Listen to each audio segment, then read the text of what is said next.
From WBAZ Radio, it's Interview with the Artist with Walker Vreeland. So today we have our very first drummer on Interview with the Artist, Corky Laing, who is part of the American hard rock band Mountain. He wrote the platinum-selling rock anthem Mississippi Queen and has recorded and performed with a very long list of legendary artists like Eric Clapton and Mick Jagger and the Allman Brothers and many, many more. And according to some, Corky Laing is responsible for turning the cowbell into a rock and roll staple. So this is a show all about the art of drumming. It's a lot of fun, and we hope you enjoy it. So here we go, my conversation with drummer Corky Laing. Corky Laing, welcome. Thank you so much, Walker. It's great to be here. Like I told you before, I'm new in the territory. Come all the way down from Canada here, and we decided to settle here in the island and out in the North Fork. So it's really a privilege. Well, when did the drums become a part of your life? Well, it was pretty early in my life. I came from Montreal, and in those days, Cuba was still friendly with Canadians. My mother used to get quite a few records, Cuban Latin music, and she used to dance when I was in my crib, and so I got turned on to percussion, and she brought in a lot of Latin-influenced, music and feels, and that's when I started hitting the pots and pans around the house. And I came from a big family. I come from a big family. I have older brothers who are triplets, and I have a sister and my grandmother. It was a big family, so the only way to get any notoriety or get attention, as they say, was to beat pots and pans. Bang on something. And that was the initial thing about drummers, is they do make a lot of sounds,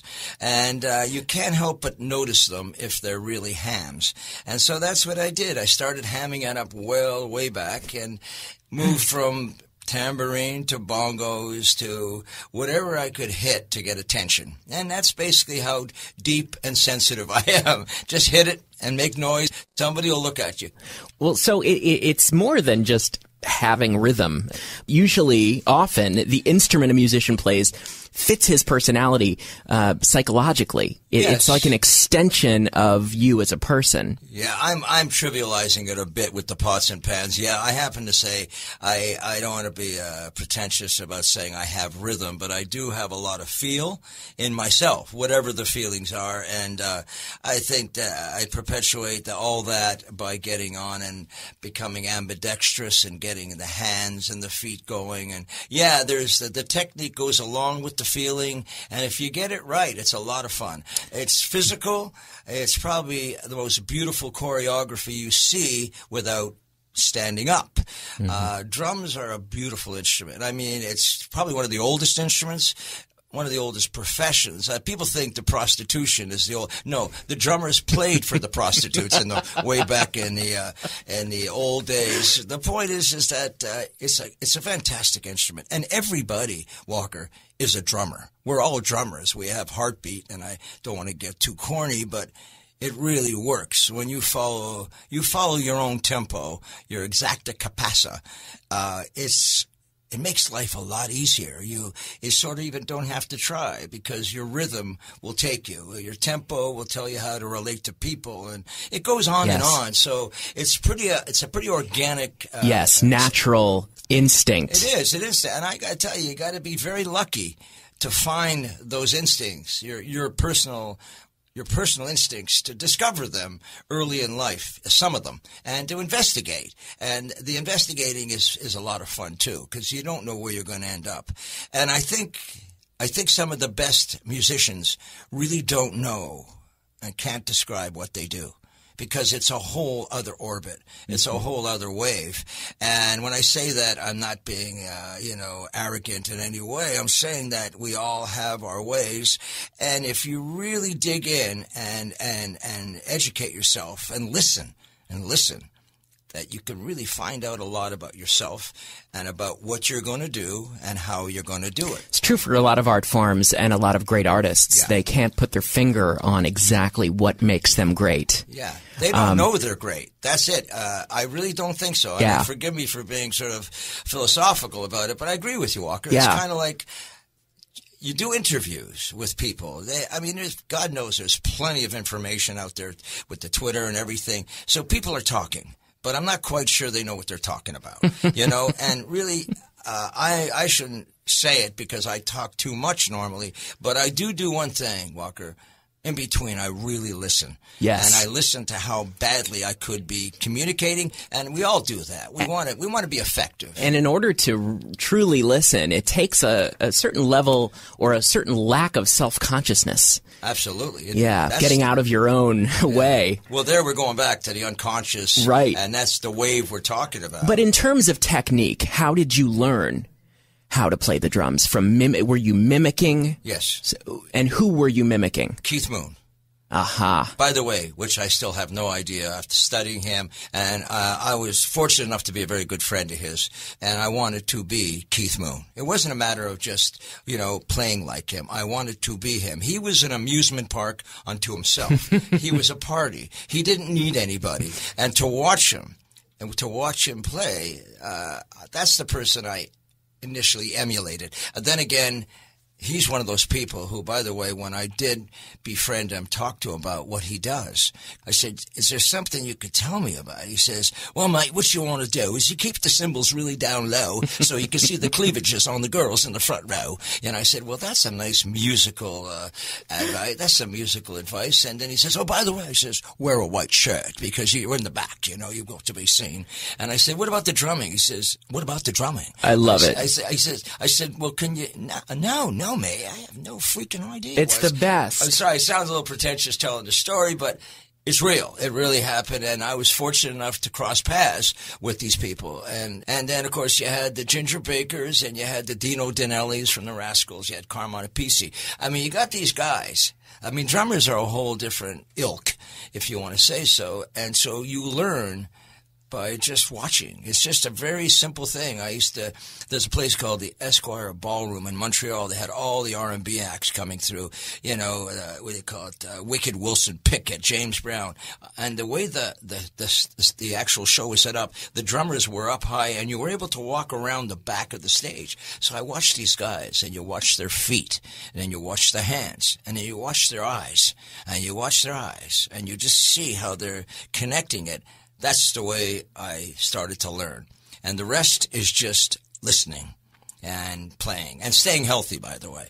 That's the main thing, I'm sorry to say that a lot of the people that I learned from, who are my heroes, are not with us anymore. B.J. Wilson is one of my favorite all-time drummers from Procol Harum. If you listen to Procol, you hear the fills that he does. They don't make any musical sense. They make total soulful sense. Soulful sense. You are known for, you're known for a few things, but one of the things you're known for is what's become one of the most sampled drum breaks in hip-hop history, the live version of the song Long Red. Right.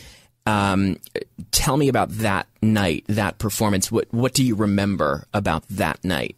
Well, number one, Long Red is one of my favorite all-time songs. The guy that originally played on Leslie West's record for Long Red was a guy named Norman Smart, the second, not the first, the second. He played an amazing feel on that. I was just really copying his feel and not really doing it that well. I think that's part of the charm of the actual sample, is that it's not doesn't sound like a sequence, because my foot, I don't have a great foot, Walker. I got to admit it to you.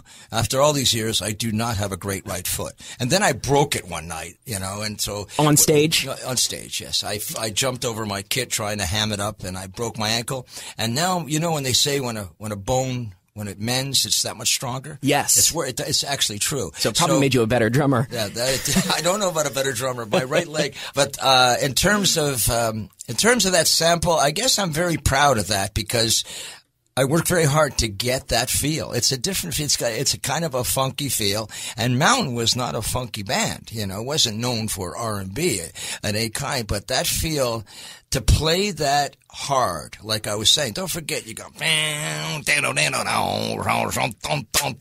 playing on tempo, yeah. Yeah.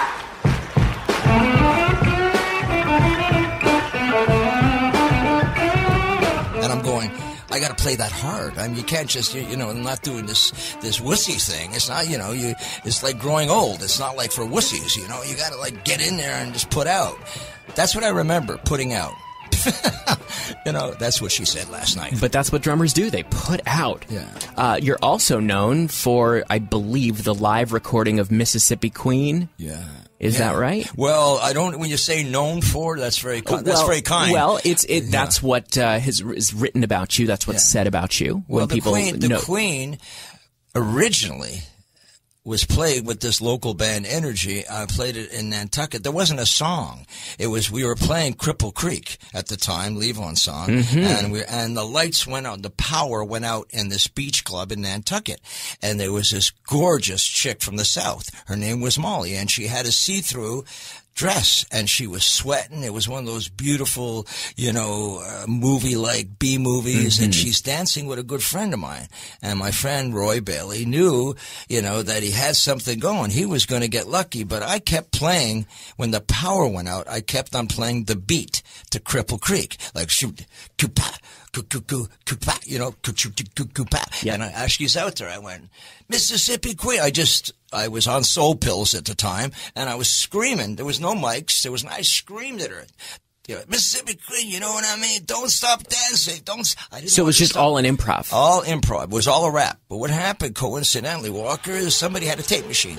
And, one of those old-fashioned tape machines, and recorded it just the way it is. And just the vocal. And I remember thinking, everybody got up and started dancing to the beat. And I started hitting the cowbell. And it begins with a cowbell, right? Yeah, that's what happened. Well, Felix, because we needed a count in.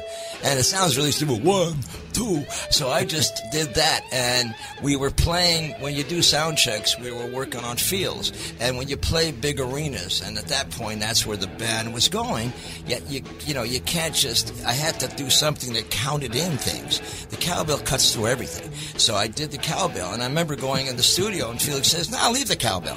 That was one of those, leave the cowbell. It had nothing to do with the song. Right. But the point is, the cowbell became a thing. As a matter of fact, Walker, I have a little cowbell for you here. No, you don't. It's one of my little things. If you milk this cowbell, it may even get big. Oh, look what I found. Oh, I'll milk it. I'll milk it. There it is. Oh, my God. It's a little bit of it's a schmooze. It's a mini cowbell from Corky Laing. I can't believe it. And I want you to just, whatever you want to do, it's put it on a keychain. There you go. Now, what you don't want to do is get a little guitar. Right, exactly. That's the cowbell story, Walker. I've told it about 4,000 times, but it's, you know what? It's fun. The main thing about Mississippi Queen is it's a song. We've played it thousands of times, but it's the kind of song where you have a great time playing. You can play it different all the time, but it always sounds the same. You're listening to Walker Vreeland. Follow Walker on Twitter @WalkerOnRadio.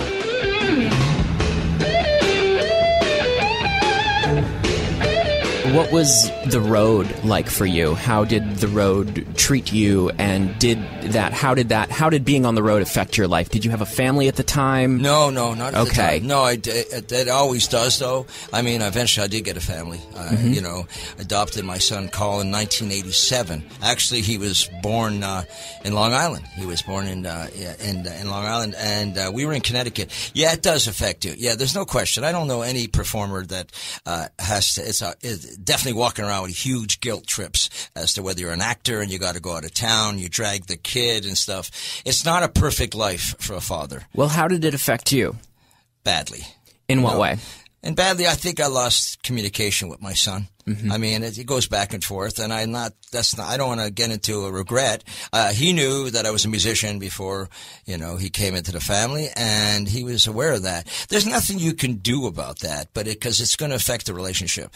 I mean, a few times that we connect, it would be like we never had a problem, and then other times it's like, well, where are you, and why weren't you here? Kids are kids, and they deserve the attention. I don't think it's the life for a family. But again, there's ways and means of doing all that. They have buses, tour buses and stuff, which, by the way, is not the best way to bring a kid up anyways. Right. But at least you can bring your family on the road with you. You can share. Yes. But that, I don't know, substitutes for the actual quality time that you spend in between, the silent moments, the quiet times that really are contribute